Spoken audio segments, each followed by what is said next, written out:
Welcome to Meet the Author, where you can join in on insightful conversations with best-selling and award-winning indie published authors. Your hosts today are Rob and Joan, who themselves are indie published authors, book publicists, and paranormal investigators with Tampa Bay Spirits, based in Tampa Bay, Florida. Thanks for dropping by. And now, on with the show. I'm Rob. And I'm Joan. We're so glad that you're in our audience, whether you're watching us live or you're watching the show later on or listening to it later on. We really appreciate that you decided to listen to our show or watch our show. We appreciate it. Paul Hollis says, good evening, Rob and Hi, Joan. Paul. Good evening, Paul. And Marjorie Deering says, hello, Hey, hello, Marjorie. hello, Marjorie. I hope this means your husband's feeling better and that so. you are doing well. Are you cold, Marjorie? It's got to be cold. It's winter up there. I know. I'm just Oh, my wondering gosh. because I'm wearing a sweater because, we're in Florida, but, 70 is freezing for me. It's going to get down in the 50s tonight, so we're getting prepared. Okay, so. Yeah.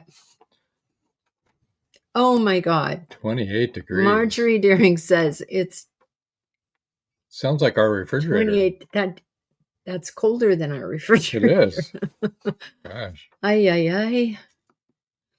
We went there to visit in the right time of the year. There you go.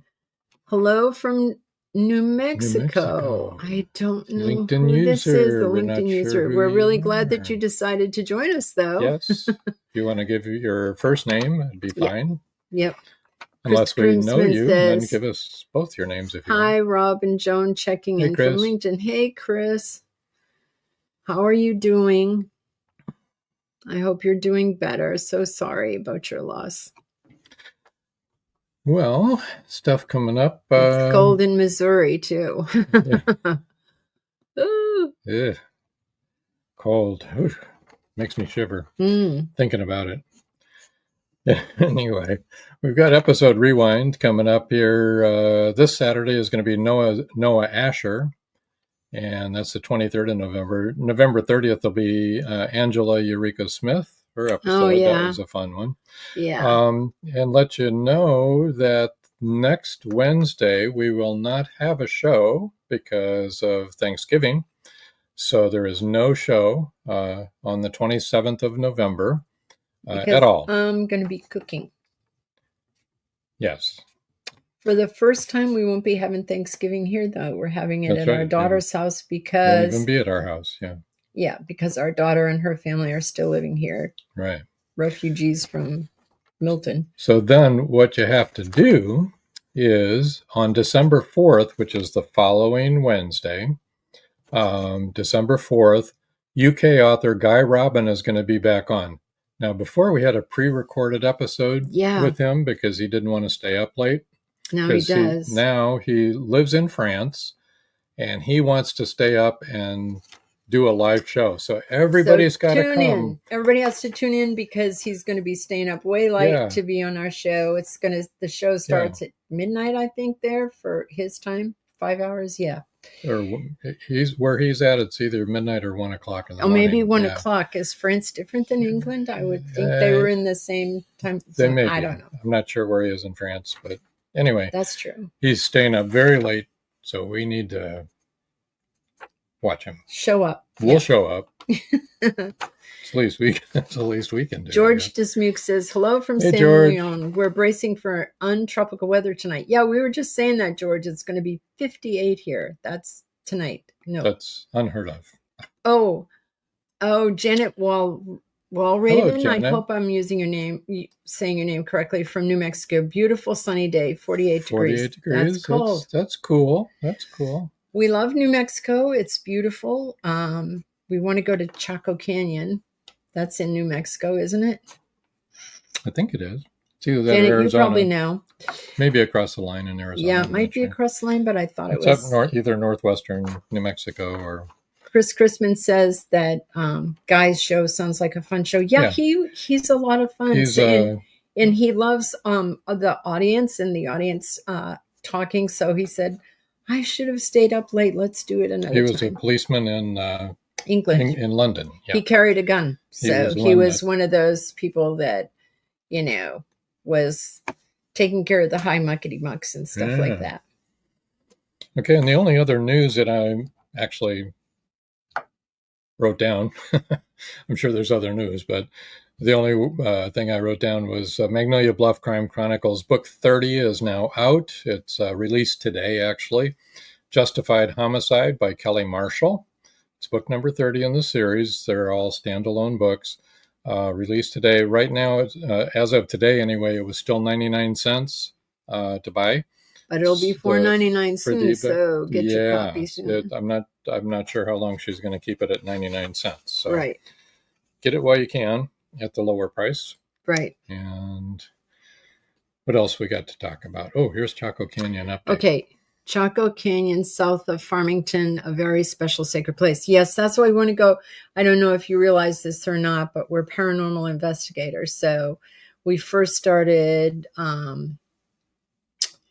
investigating 40. It was a while ago. 7 years ago in Arizona, as a matter of fact. And we've investigated in a lot of places in New Mexico. We've never made it to Chaco Canyon, but we really want to go there. We've probably been investigated as well.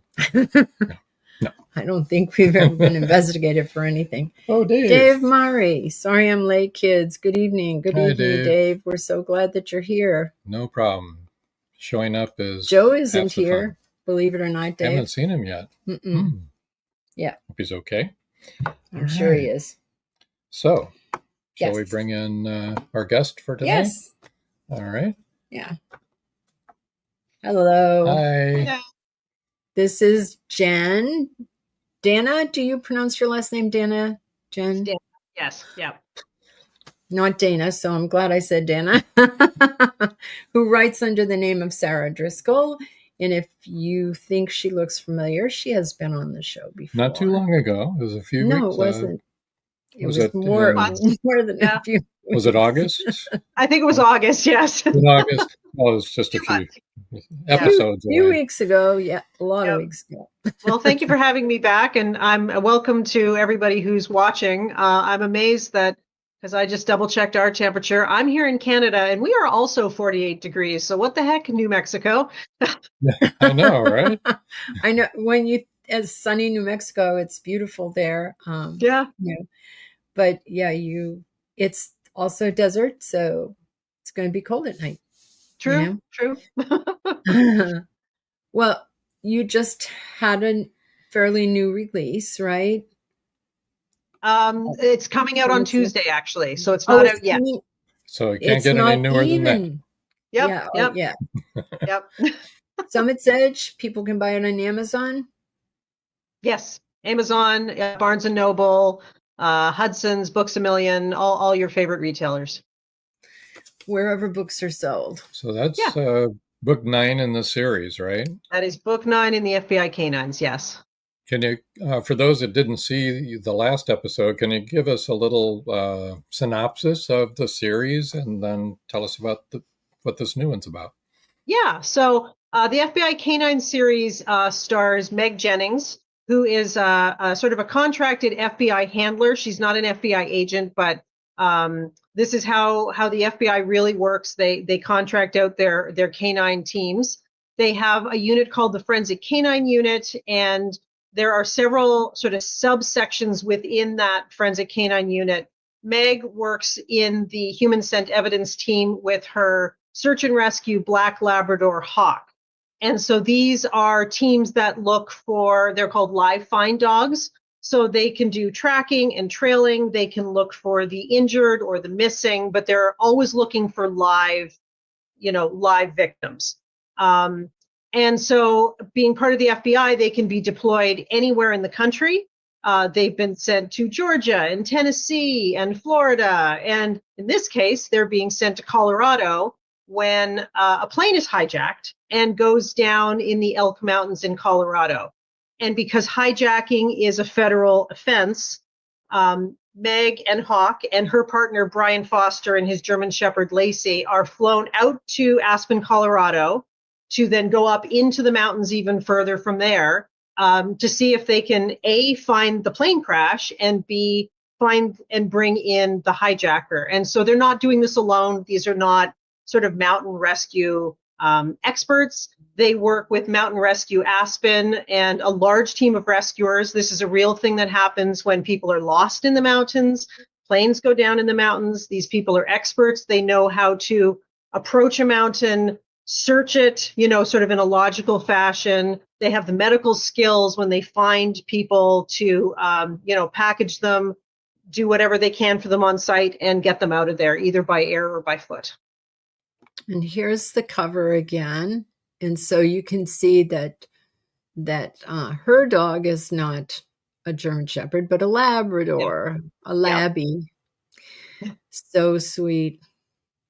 So are any of your books based on actual cases, or are they totally fiction? Sorry, I'm just going to move a cat along. One cat. Warned you it might happen. So this book, Cat Crossing, yeah. This book is not based on an actual case. It's sort of, there are bits of sort of real life that are kind of woven into it. The group, the pharmaceutical company that owns the plane, there's some sort of parallels to the Sackler family when it comes to, sort of their pharmaceutical, products. But the only one that I can see is really sort of ripped from the headlines is the last book in the series, That Others May Live, which was based on the collapse of Champlain Tower South in Surfside, Florida.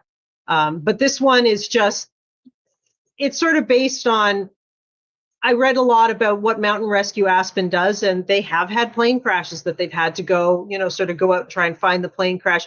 Not a hijacking, though. Chris Chrisman would like to know, how long did the research take you? I was really lucky in this case that a girlfriend of 30 years lives in Aspen, Colorado. So she was able to help me with like the local details, because there were sort of levels to this. There was like the local geography details, and then there was how to crash a plane, or how to hijack a plane, because in this day and age, you can't just walk onto a 747 and hijack that plane. So I had a retired Air Canada pilot who is an old friend of the family, who assisted me with sort of figuring out how that was going to work. And then as far as the mountain rescue aspect part of it, it probably took me 3 or 4 weeks of reading and research, and there's a lot of really helpful YouTube videos, and then you continue that research while you sort of do prep research to begin, and then I do a lot of research as I go, because I need those details sort of easily at hand as I'm writing. So I think you kind of answered this, but we'll ask the question anyway. Do you have a professional background in this field, or is this all just research? No, it's all just research. My professional background is infectious diseases, so that's no help in this. But I mean, I'm a researcher, so research is what I've been trained to do, so I can dive right in there. I just realized that I am wearing I don't know if you can see, my sweater from Rocky Mountain National Park. Good choice. And here's Bigfoot from Rocky Mountain National Park. Yeah. It's a great area. Yeah. Oh, we love Colorado, but It is. Cool. So Janet, as you can see, we like to travel a lot. And I'm talking to Janet, not to you, Jen. I do know your name is Jen. I was talking about Janet from New Mexico. But we travel a lot, and we do a lot of paranormal research in different places. It's fun. Yeah. Now, see if there was a crash scene, that would be a good place to go and see if there was anybody hanging around. Yeah, because there are fatalities from the crash. Well, like the one here in the Everglades, that one went down the Everglades here, and it's quite haunted. Joe showed up. Oh, okay. Joe's here. Hey. Marjorie Deering says, if we only wrote what we know, there would be a lot fewer books on the market. We have to use our imagination, right? Yeah, especially those of us who write murder mysteries. I, would hope that we don't, haven't murdered a bunch of people. You don't have that firsthand knowledge of ourselves. Yes. Yes. And Joe Conjal says, hey, I'm here. It's been a rough day, but I'm here. Oh, I'm sorry. It's been a rough day, Joe. I hope Glad you could join us. Thanks. Yeah. For sure. Hope it's going to be a better evening. Yes. Well, that is a lot of research, though.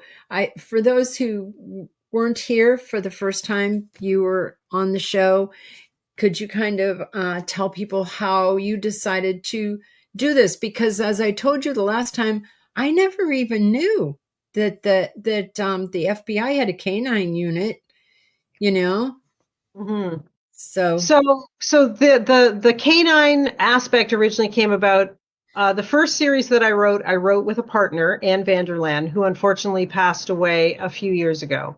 But Anne was a dog rescuer, and she would rescue. She started with standard schnauzers, but then when her 2 standard schnauzers died, she moved on to rescuing pit bulls.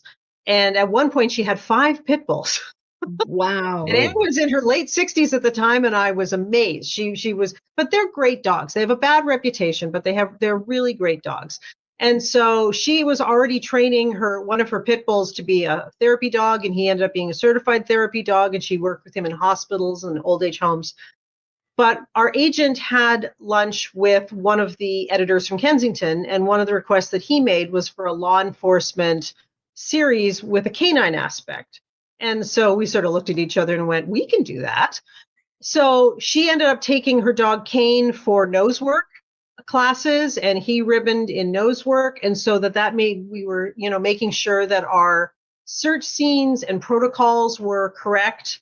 But that was how we started, was that because she was in the dog rescue sort of area, we knew that this was a series that we could write properly, with real canine characteristics. I never even knew. Does the FBI use huskies? The FBI uses whatever animals come with the contractor. So huskies are very high energy dogs. So, characteristics of search dogs, they tend to be a little lower on the aggression level than sort of patrol or apprehension dogs. Like you often see German Shepherds in those roles, or Belgian Malinois in those roles, because they're not only high drive and high energy, but they tend to be a little bit more on the aggressive side, whereas golden retrievers or black labs, the other dogs in the unit, we've got Hawk, who's a black lab, and Lacey, who's a German Shepherd, but there's also Rocco, who is a border collie, and then there is Theo, who is a bloodhound. So, I would say the huskies, if the husky had the right temperament, absolutely, that would be, I don't think they care so much about the species of the dog. It's the characteristics of the dog that really matter. Yeah. Huskies are pretty smart. Yeah, they're very smart, and they can be really high energy, and they can be high drive. Dogs that do search and rescue, or police dogs, law enforcement canines, they have to have a very strong drive, because otherwise you have a dog that's just like, nope, I'm done. I'm going to sit down now. Yeah. There you go. Yeah. And, go take a nap. Border collies and huskies don't sit down a lot. And our little dog would be really good because she doesn't sit down a lot either. Yeah. Yeah. And sometimes those little dogs, you find them, they tend to use smaller dogs like beagles and that kind of thing in airports, because they don't have to do sort of long distance running, but the noses are fantastic. Yep. When we walk her in the morning, her nose is to the ground all the time. She's Papillon Shih Tzu, But Okay. honestly, they're really good as cadaver dogs because Okay. they Yep. can get Yep. into tight places and stuff. And we've Yep. always said Great. somebody should have adopted her that would have given her a job, but Yeah. she got rescued by 2 old people, so There you go. she's had to Well, that's adapt. okay. You rescued her. That's the important thing. There you Yeah. go. We need to take our first break. When we come back, Jen is going to read some of her new book to us. Get a little preview there. So don't go away, folks. We'll be right back. This novel, set against the backdrop of the English Civil War, explores love and survival amidst the chaos of war. It combines historical events with personal narratives, highlighting the impact of conflict on individuals and families. England, 1642. When bloody civil war breaks out between the king and parliament, families and communities are driven by different allegiances. Red Winter Journey is a sweeping tale of adventure and loss, sacrifice and love, with a unique and unforgettable story of a mother's love for her son at its heart. A historic journey of twists, turns, and a dash of spirited passion. I finished reading the book a couple of days ago. It was a great read. The plot was indeed compelling, and I loved the conclusion. What I particularly enjoy in Paul's novels is his vivid recounting of historical details as to the social and cultural sides at the time. His characters are very likable and relatable. It's 1919, and Eric Laska returns from the war in Europe. 2 new enemies await him in the small, coal-mining town he calls home. One is a threat to his relationship with Rebecca, the love of his life. The other, a bloodthirsty beast, is stalking the mining town residents. The townspeople suspect Eric of one of the killings. An old man and Rebecca's 11-year-old sister have seen the beast, but only Eric believes their story. To protect the town and clear his name, he's forced to prove the werewolf exists.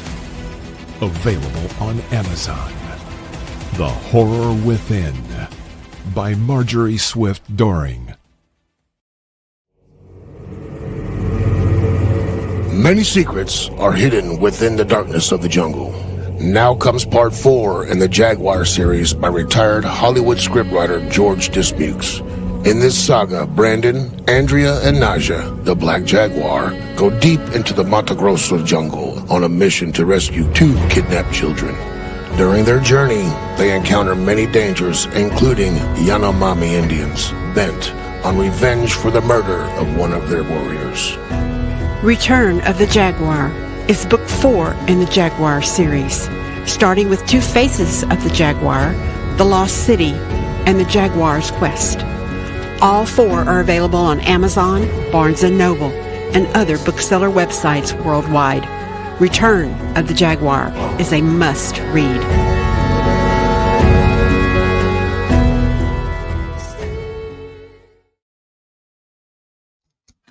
And we're back. Yes, we are.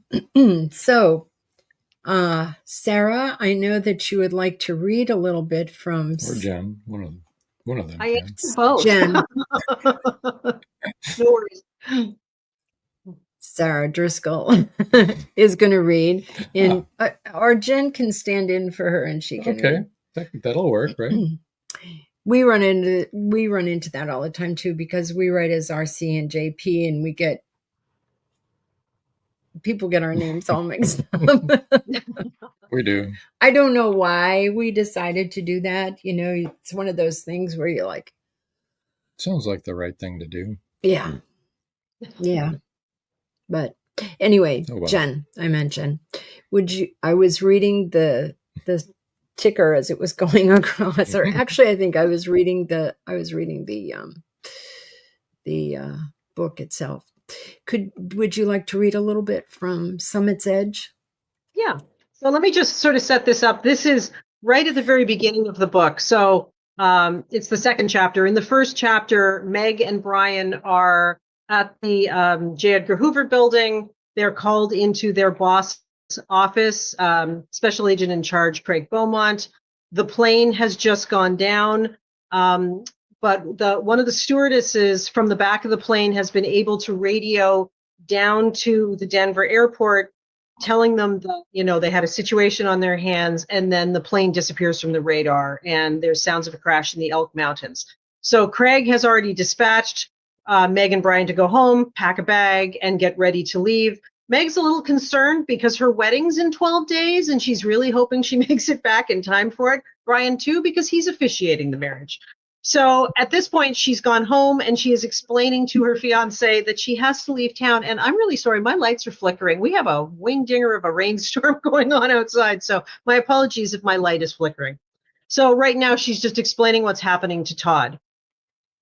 Todd sat down on the cushioned cedar chest at the bottom of their bed, his gaze fixed on her, one eyebrow cocked suspiciously. Why do I think I'm not going to like this deployment? I can tell you, I already don't. Hiking pants onto the growing pile on the bed. Craig is sending us out to Colorado to the site of a plane crash. Todd's eyebrows winged up. Colorado? That's pretty far west for a deployment. You're going to lose hours just getting there. Why is he sending you? Wouldn't rescue crews do better with local search dogs? Quite likely, but here's the wrinkle. It was a hijacking gone wrong, and there are hopes there will be survivors. One of which might be the hijacker. Hijacking makes it a federal case? Yes. We're being met by 2 agents out of the Denver field office. There are concerns that if the man who hijacked the plane survived the crash, he's going to rabbit and try to get away over the mountains. Whichever mountain they're on. They don't know. At this point, all they have is a plane that disappeared from radar because the communications system was somehow disabled, and reports of sounds of a crash in the Elk Mountains. Meg paused for a second and then went all in on truth. In the Maroon Bells area. Todd froze in the act of running his hand down Hawk's back, where he sat at Todd's knee. Maroon Bells? That's where Luke went climbing last year with his buddies. Yes, it is. Todd's eyes went unfocused for a minute, his brows drawing together. Those are 14,000-foot peaks. 14ers, as the locals apparently say. Todd met Meg's gaze, held it. How are you going to manage that? The laugh that broke from Meg had a sharp edge to it. It's not going to be fun, that's for sure.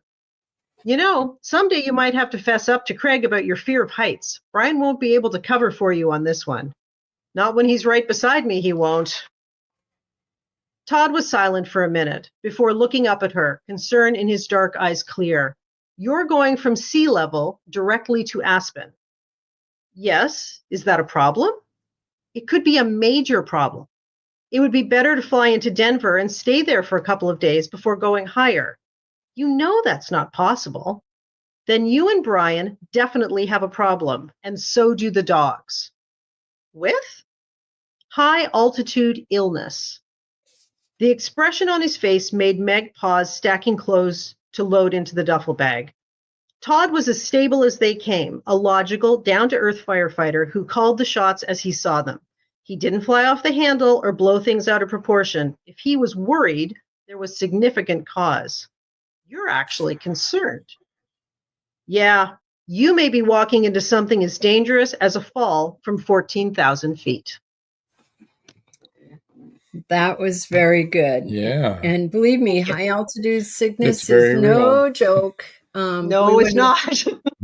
We went up to Pikes Peak when the last time we were in Colorado, and we both had altitude sickness when we got up to the peak. It was really bad. Wow. Yeah, it was. But it didn't stop us from getting donuts. No, the best donuts I've ever had. Yeah, really good donuts up there. They bake them fresh up there. Well, donuts isn't bad. I mean, one of the points that Todd makes to Meg as we get further into it was that one of the worst things you can do is go from sea level to 11,000 feet or 9,000 feet, that kind of jump, and then immediately launch into hardcore exercise, which just makes it worse. And that's exactly what they're going to go do. They're going to do that jump and not only gain altitude as they climb a mountain, but they're climbing a mountain. I know. It's a very real thing. Yeah. So they not only have seemed like a good idea at the time.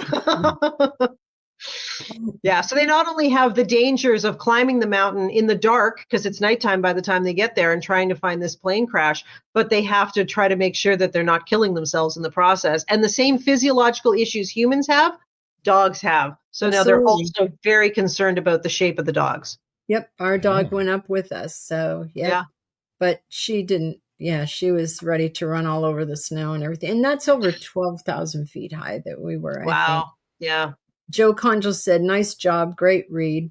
Thanks, Joe. Chris Chrisman said, being Canadian, is it hard to write about the American FBI? That's what I asked before. Yeah. The other. It's not. There's certainly lots of information about the FBI out there. I've had people ask me before, you're Canadian, why aren't you writing about CSIS, which is sort of our version of the FBI. And the be all and end all is we're a small country compared to you guys. And if you want to sell to a publisher, it's very pragmatic. If you want to sell to a publisher, especially if you want to sell to an American publisher, you're much better sort of setting things in, within the States. So, but not the continental States. I'm just back from Hawaii where I was doing research for book 10 in the series Deadly Trade, which takes place on the Big Island of Hawaii. So, that's still FBI jurisdiction.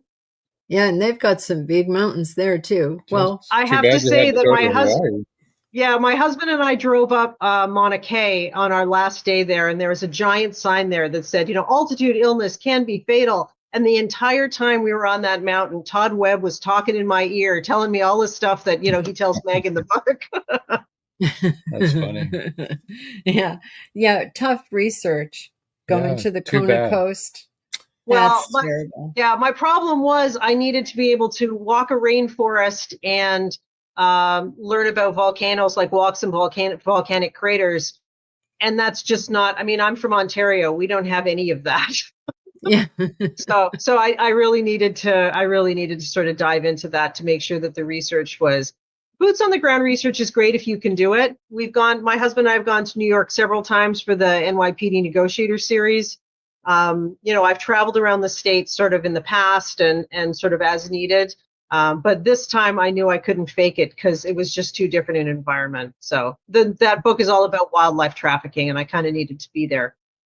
Yeah, it's beautiful there. It's lovely. Christman says, I think it's gorgeous. I run my British dialogue by my English advisor. Do you ever have problems or difference with Canadian accent kind of thing? Yes. When Anne was still alive, she was always sort of my first, bulwark against making that error, because we just, and I'm not just talking about, using the use in certain words, but just I would use phrases that she would just go, that's not how we say things here. So at this point, I think I've gotten sort of fairly familiar with it, but also, if I have your readers and sometimes they catch stuff like that, several of them are Americans and they can sort of point it out. My editor can catch it, the copy editor can catch it. So luckily I have several people who are standing between me and the finished copy so that my Canadianness doesn't sort of, leach too heavily onto it. And Chris Chrisman, this is what I was going to bring up, Chris. And there are changes all over the U.S., LOL. And that's the truth. That's for sure. Yep. Yeah. We have different accents and different turns of phrase. If you're in the South, you say things are finer than frog hair, and there's regional sort of, but even just I've just finished, I've handed in my next standalone thriller, which comes out next August, called Shadow Play. It's set in Chicago, and just there are certain things that are very specific to Chicago. You live in a 6-flat apartment building and you wear sneakers. You don't wear running shoes, that kind of thing. Like there's certain things that kind of peg it into certain areas of the country. Yeah, that's for sure. Definitely. He's from Chicago. I am. Oh, okay. Never lived in a 6-flat, but that's okay. No. Okay, but that's a classic Chicago architectural style. Yeah, for sure. Yeah, he lived in a ritzy area. Well, yes, he did. Hinsdale. Anyway, I was going to ask you, with all the information that you need, are you a big outliner as far as your writing is concerned? Do you need to be heavier on the outlining side of things than the flying by the seat of your pants? Yeah, I do kind of what they sort of call milestoning, where you hit sort of the really big plot points. And then that gives you a little lateral movement, because sometimes things, as you're writing, something better occurs to you as you're going that is different from the original outline. But also, Kensington needs the outline for the back cover copy about a year in advance. And so my editor says, give me a page or two, and then I hand him 8 or 10 pages, because once I start outlining, I need to sort of, get sort of things in place. But I do leave room because sometimes characters run off with you, or the plot runs off with you, and you realize as you're writing, there's a better way to handle it, or there's a good way to put, sort of a little twist in. So that allows me to sort of work that in as I go. Okay, so George, if I get this wrong, I'm sorry. Atitlan or Atitlan, I don't know, which rests within a volcanic crater. Go to Guatemala, visit Lake something. Lake. He'll add on. Yeah. Okay. To that. Which do you prefer? You can visit a lake. Standalones or series? Standalones are definitely harder. Especially at this point where I'm, writing book 10 in one series and just about to start book 5 in another series. When you're that far into a series, you can sort of slip back into those characters really comfortably, where standalones are almost a different muscle that you have to, suddenly everything is new, where you're setting it, what the characters are like, what their background is like. So, writing standalones are kind of good because it kind of keeps you fresh. It gives you a break from the sort of tried and true. But after writing a standalone, I find it really comfortable to just sort of get back into Meg and Hawk. Yeah, that's nice. That is good. George Dismuke says that was garbled. Go to Guatemala Lake Atitlan. Okay. Thanks, okay. George. How involved is your publisher with the marketing? Do you handle most, or do they? I'm really lucky with Kensington. They do quite a lot. They do a great job of sort of running out and finding opportunities for me, like this podcast.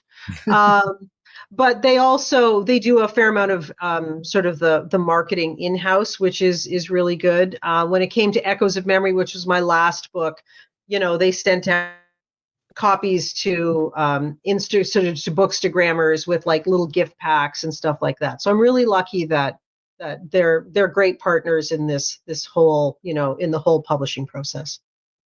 That being said, I do have to do a lot of it myself too. I don't think any author leaves it all up to the publisher.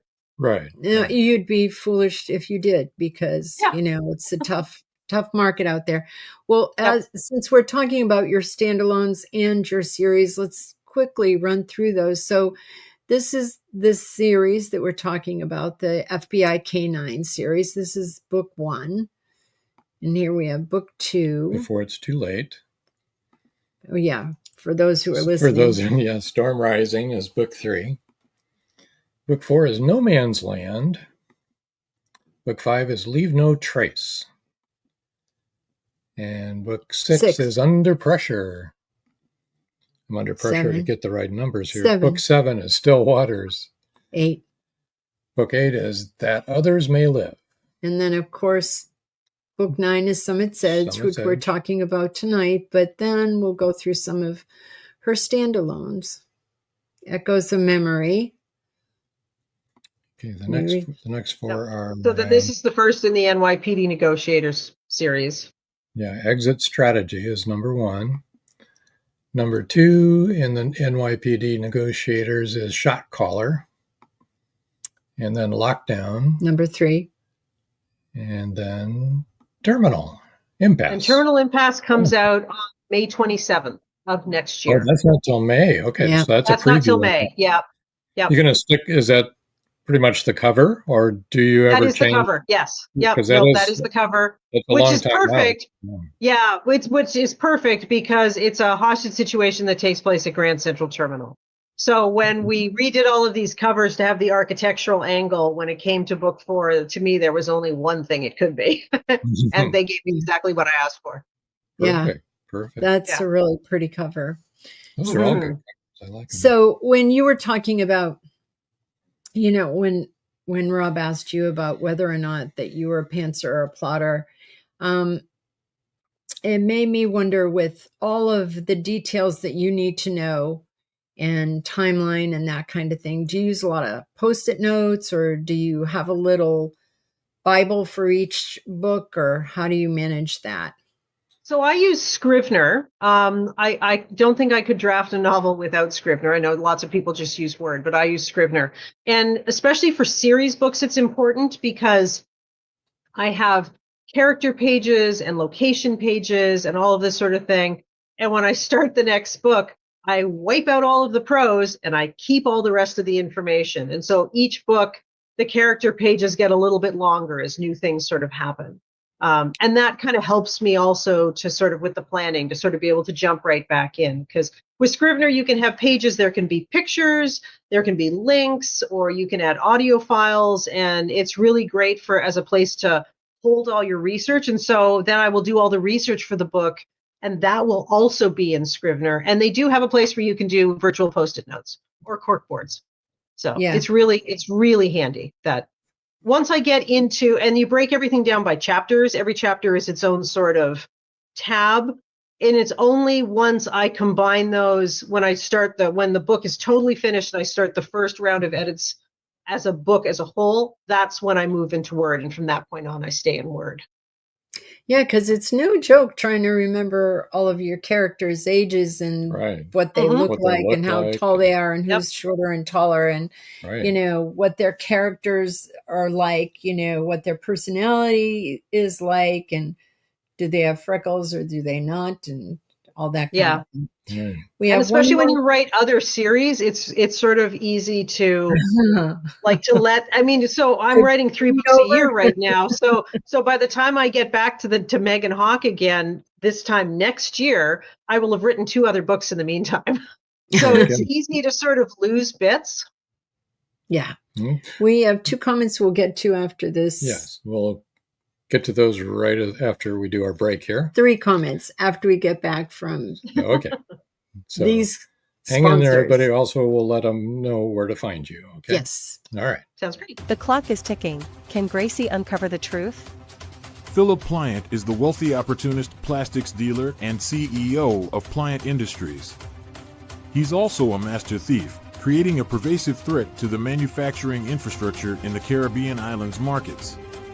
With the cartel as his stealth client, the naive city leaders have been seduced, enabling the production of more than 3-dimensional building materials. The expected profits are monstrous. Is the art group, now led by Gracie and the family heirs, strong enough to win against this predator? Can JJ's cats act on the root cause analysis in time? Will Gracie be able to squash Pliant and the cartels? Gracie never considered their lives would hang in the balance. The clock is ticking. 5, 4, 3.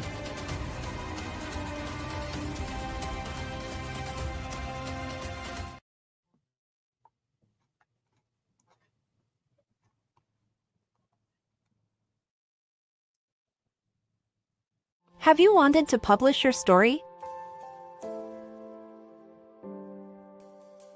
Have you thought about self-publishing?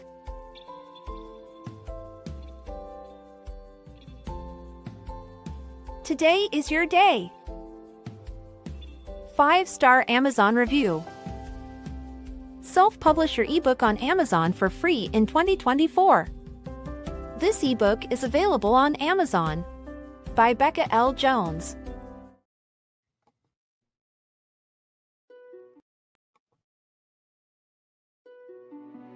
Paradise, my prison. Charlie Flint awakens from a deep sleep and finds himself alone on a tropical beach surrounded by a palm tree jungle and exotic animals. He cannot remember who he is or anything about his life. First, he must find food and build shelter and protect himself from hidden dangers. As his memory gradually returns, it reveals what a very flawed person he is. A man who made too many mistakes, made too many enemies. The implications of the truth are staggering. How did Charlie get there? And will he save himself? Paradise My Prison is the riveting new suspense thriller from retired Hollywood scriptwriter George Dismukes. Paradise My Prison by George Dismukes is available in jacketed hardcover, softcover, and all ebook formats worldwide.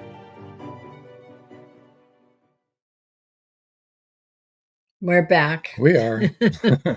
Chris Christman said, I wish Atticus had all those features. Macs are too pricey because some reader will catch what you forgot, LOL. And that is absolutely the truth. Boy, that's for sure.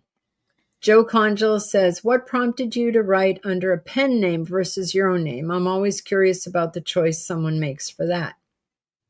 So for me, it was because when Ann and I wrote our first series, which was the Abbott and Lowell Forensic Mysteries, we wrote as Jen J. Danna with Ann Vanderland. But when we signed on with Kensington publishing companies are like this. They want to have their own sort of spin on something or their own kind of branding on something. They wanted us to write under a single name. So we came up with a name. Sarah is the name, of her granddaughter. And we just found a name that matched with it. Again, this is very pragmatic, that did not have a match in Amazon. So, because you got to make sure that when someone looks for you in Amazon, you're the only one that gets found. So that was how Sara Driscoll came around. And then unfortunately, when Anne passed, I just sort of took over the name solo. So now it's the name that's really the most known because of the Canine series. And it doesn't matter to me whether you read me as Jen J. Danna or Sara Driscoll. If you're reading my books, I'm thrilled. So I just kept going with Sara Driscoll. Well, that's a good reason. That makes sense. And it does make really good sense. Let me bring up how people can reach you. So your website is jenjdanna.com, and that's JENJDANNA. Now, do you have all of your social media on there, and do you have a newsletter and that sort of thing? There's a place where you can sign up for a newsletter on the landing page. All of my social media is listed on there. All the books are broken down by series, or all the standalones are on a single page. So it's really, really easy to find everything all in one spot. It is a good website. I've been on there. Yep. Thanks. And Chris Christman said, good business sense about, why you write under the name of Sara Driscoll or Jen Danna. Thank you. Yeah. Yeah. And when you're trying to think of a book title, that's something you need to think about too, is to research it on Amazon and see how many millions of books there are under that one title, and maybe think of a different one. And because titles can't be copyrighted, you can have, there can be a lot of books that fall under that title. And if you're lucky, like I know Still Waters is one that, there was a little bit of discussion. Should we do it? Should we not do it? There are other books with the same name. Well, I'm now like the second book in the row that you find when you publish under that name. So it just means you maybe have to work a little harder when that's your title, but it still can be done even if other people have the same title as you. Oh, yeah. A lot of times you may have a very good reason for why you want to use that title, and you don't want to give that up, Right. Yeah. Actually, for our next book, we just came across that, and I found when I looked for it, I found that, 1 million people had already used that title. So I had to, but I was really set on it. So I added At Midnight to it. There you go. And so now it stands alone? Yes. Perfect. And Joe said, do you run your website or does your publisher? No, I do, with the help of Squarespace, which makes things very easy. So it's much easier that way because, the publisher has pages for me on their, website. Sure. But this way I can run my own blog and I can update things it would be really hard if I had to depend on a publisher who has, many, many authors to sort of keep up with my stuff. So I'm happy to run it on my own. Chris Christman said, try using magic in your title, LOL. So I've got a question for you. How were you picked up by Kensington? Did you go after it? Or did they come after you? Or No, so we did a proposal, like a 3 chapters and a full outline proposal. And with the suggestion for, with the sort of the blurbs for 3 books, to the editor. And yeah, basically it was almost like a cold submission. He had told, Nicole, my agent, that that's sort of what he was interested in, but that didn't guarantee that he was going to buy it. But he bought the first 3 books, and sort of the funny thing about it is book 1 ended up being what it was supposed to be, book 2 ended up being what it was supposed to be, and book 3 ended up being Summit's Edge, which is book 9. Because we changed it, and book 3 ended up becoming Storm Rising, which is a book about a hurricane hitting North Carolina and Virginia on the East Coast. Not that it would ever do that. Yeah, I know. We changed it because the problem with book 3 was that we had to send Meg and whoever else was going with her all the way out to Colorado. And we just spent 2 books building this huge, cohesive ensemble of characters. And then we were going to leave them all behind. So we decided that that book needed to be later in the series when things were a little bit more stable. I like to write a group ensemble for all of my series. It's, there's, several main characters, there's sort of the protagonist, and there's sort of the main characters around that person, but there's always a larger group of people. And I like reading books where there's a group ensemble and you get to see the secondary characters grow and develop and that kind of thing. And this was the one time that kind of got me into trouble, because I realized that after we'd, done 2 books where and in the second book in the series is one of my favorite books in the series, because the team, it's sort of like the Avengers Assemble moment. The team really gels in that book. And then I was going to split them up again. So no, didn't do that. Sent everybody in after a hurricane instead. Yeah, that makes sense. Sure. It really does. But it's interesting that you finally were able to do Summit's Edge. Yes. And then the trick was to find a way to bring in the other characters from a distance. So they're getting remote help from the Washington Post investigator, who's sort of, trying to figure, he's investigating who could be responsible for the crime from Washington, D.C. When they find the survivors, we bring Todd, her fiance, back into it because he's a firefighter paramedic. And so he's helping them save the lives of people that they have now found on a mountain cliff. So it was harder to weave people in, but managed it. And it's really pretty exciting that it's 12 days to her wedding, and, Yeah, will she make it back in time? Yeah. There you go. Yeah. Little ticking clock. Yeah. Will her dress still fit? All these questions. Yep. No, that's really good. That's pretty exciting, and a really, really good concept, I think. So did you want to say anything about shadow play, or are you going to keep that? No, I can talk about, so I mentioned Terminal Impasse, which is the 4th book in the NYPD Negotiators series that comes out on May 27th. And in those books, that's always, Gemma Capello is a NYPD hostage negotiator. And so in each different book, she's sort of comes up against a different hostage negotiation scenario. Book 1 is a hostage negotiation that takes place in City Hall. 2 is at a prison. 3 is a school shooting that turns into a hostage negotiation. But in book 4, she and one of the SWAT officers are cutting through Grand Central Terminal when gunmen walk in, and they end up as part of the hostage group. And she has to then negotiate their way out of the situation from inside the hostages, not letting the hostage takers realize that they have 2 police officers in their midst. So that one's kind of exciting.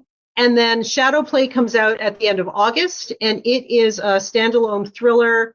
Krista Evans is a Twitch streamer. She and her and a girlfriend, Haley, are running a chatting advice show. So people enter the chat and they, send Krista questions, and she sort of, gives them advice over Twitch. But then a stalker enters the chat saying that he's sort of focused on this one particular woman, and they try to talk him down, but then he actually kills the woman and starts stalking them. So it's very sort of, high stress, And we get to see, some of the chat interaction take place in the book itself. So you really get to get the perspective of not only, Krista, but also of the man who's behind all the violence. And if you are not familiar with Twitch, read the book and then you will know what it's all about. It's very popular. Online gaming platform, but in this case, it's an advice show. Twitch has all sorts of different shows. There's maker shows and all sorts of stuff. So we looked into it to try to broadcast on it, but it didn't look like it would work for what we do. Okay, for you guys, yeah. Just like I said, our daughter Jess is a streamer on Twitch, but also there are paranormal shows that are produced on Twitch, and it's a pretty interesting platform. It is, yeah. Chris Chrisman said, "What genre do you like to read in your off time?" I read pretty widely. I do like mysteries and thrillers, of course, but I also like narrative nonfiction. I'm just about to start Erik Larson's latest book. He's amazing, and he does all sorts of, sort of the narrative nonfiction. I love Louise Penny. She's one of my favorite authors. Julia Spencer Fleming is another favorite. I love J.D. Robb. I know we're 60 books into that series, but I still enjoy the Intense series. So I do tend to read sort of all sorts of stuff, although I do definitely sort of zero in on the mystery thriller genre. I just finished a book. It's an older book, but what's his name? Max Collins. Max Allan Collins. I don't know if you've ever read any of his books, but he does a lot of research into history. So you're kind of reading a historical fiction novel that's always a murder mystery. That's what he writes. And this one was about a murder on the Titanic. That nobody knew about because the Titanic went down. In case you haven't heard, spoiler alert, the Titanic sinks. So, but anyway, it's really, I love to read too. I think most writers do. I think that's why, it's why we wanted to write. We both loved reading when we've always loved reading and loved all different kinds of genres and always wanted to do that. It was like, this is so fascinating. You get to go into another world, and how great to do that for somebody else, Yeah. Well, and I don't have a Master of Fine Arts. A lot of authors do, but if you read widely and sort of read voraciously, you learn 3-act structure and, characterization. And, if you read really good authors, you will learn how to write yourself. Chris Christman said, "Yes, Joan, since childhood." And he also said, "Thanks, Jen. Great answers." Yeah.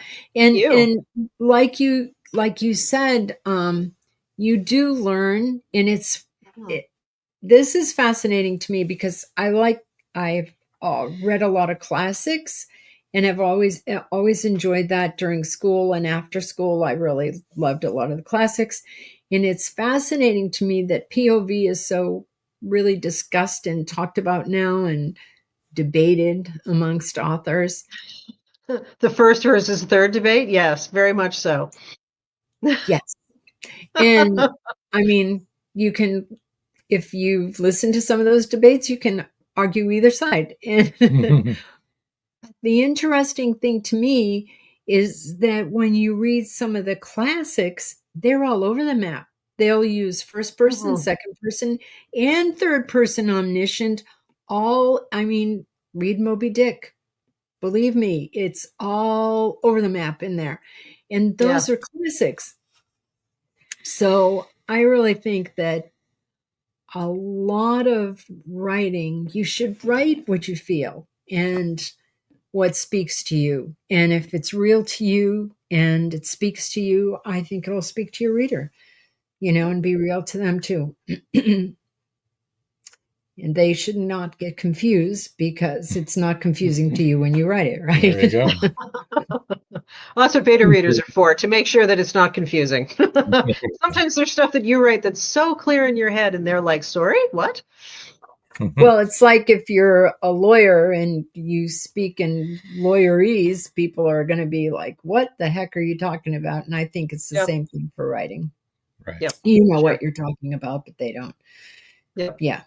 Yeah. Or I use this as an example. Siobhan is the name of one of our protagonists in our O'Rourke series, and grew up in Irish Catholic Boston. Siobhan's a very common name. But Siobahn, I guess, doesn't even sound like Siobhan to most Doesn't people. read that way. No. And one of our beta readers said, "What is that, Swedish? And how do you pronounce it?" And I'm like, "Swedish?" Oh, so that was good to know, because then we were able to spell it phonetically and explain that it's Irish for Joan. Yeah, then you just have to work that in so that so it's clear to the reader how that's pronounced. Right. Yeah. Yeah. Oh, we just put it in there in parentheses. Straight out. Oh, We that didn't works. have to work it in. Yep. We were just like, hey, this is the way you pronounce this. But, there are things like that, I think, that beta readers pick up too. And also, didn't you say their hair was brown? Yes. Yeah, that can happen. Oh, Whoops. oh yeah, that's right. Yeah, sometimes it's hard to keep all the details straight. And luckily, I have four people who beta read for me. And it's amazing how each of them will find something different, and they will all miss something that someone else has caught. So that's why I use as many as I do. So put it all together and you've got a heck of an edit.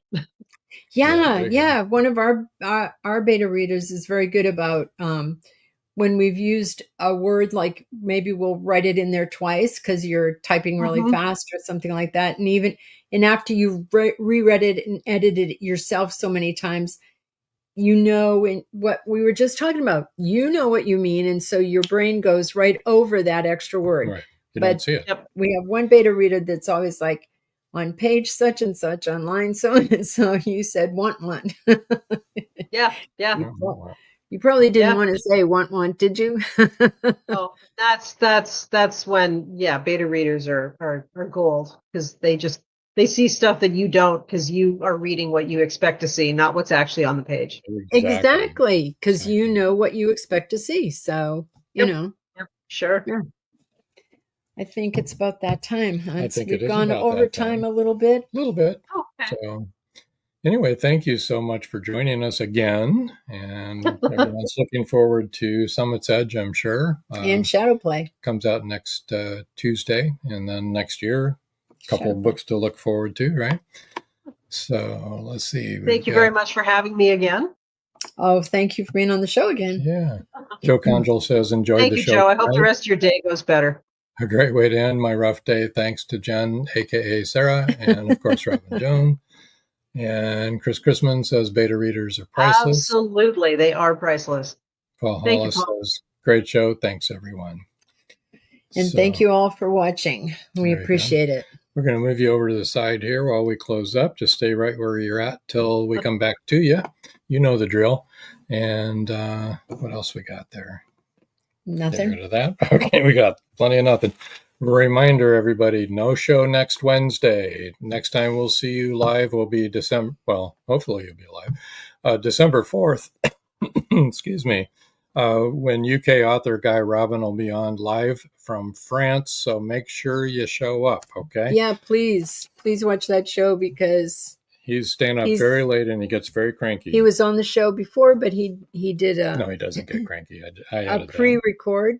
Yep. And then he realized how much he was missing without any audience participation, and so now he wants to stay up late and meet you all. So right, and we sold it on the fact that you guys are a lot of fun. We did. We told him that.